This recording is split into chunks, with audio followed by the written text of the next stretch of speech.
Welcome, Paul. How are you? Thanks for having me. Could I ask you to give a brief background of yours and what work you're doing? Yeah, of course. So my name is Paul Savvas. I'm the CEO of 3 not-for-profit organisations, all fall under the umbrella of the Greek Australian community. So I'm the CEO of the Hellenic Community of Western Australia, I'm the CEO of St Andrews Grammar Incorporated, and CEO of the Hellenic Community Benevolent Association.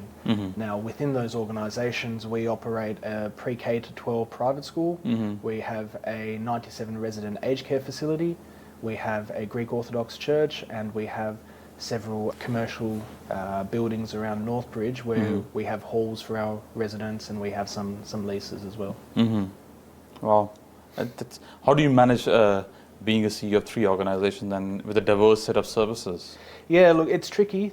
You need knowledge across a different array of areas, but the trick is having the right staff involved so that we're all moving towards the same direction.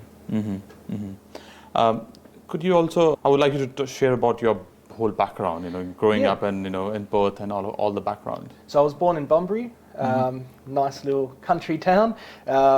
Then when I was about 7 years old, Mum said it's time to move to Perth. So we packed up and moved to Perth. And then I was enrolled in St Andrews, which is now the school that I'm overseeing. So I did year 3 to year 12 there. I graduated. I went to uni and studied law and commerce. So I qualified with a double degree.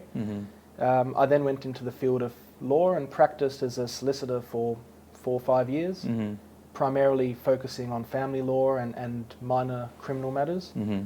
And all the while I was an elected representative on the committee of the Hellenic Community of Western Australia as either a committee member and most recently as the vice president. And as the organisation grew, we found it was very difficult for us volunteers to devote sufficient time to manage the structure that it was becoming.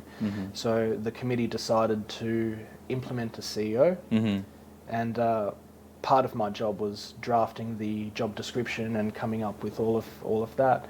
And they said, well, you seem to have a good grasp of this. I said, well, I'm pretty comfortable in my law degree at the moment. And then I thought, if I don't do it, I'll kick myself, because I have the passion to wanting to apply my skills towards this.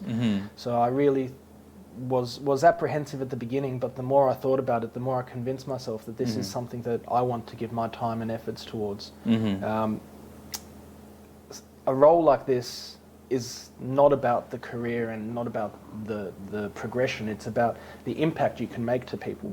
And that's something that I'm very excited about, because every day decisions I make impact people's lives for the better.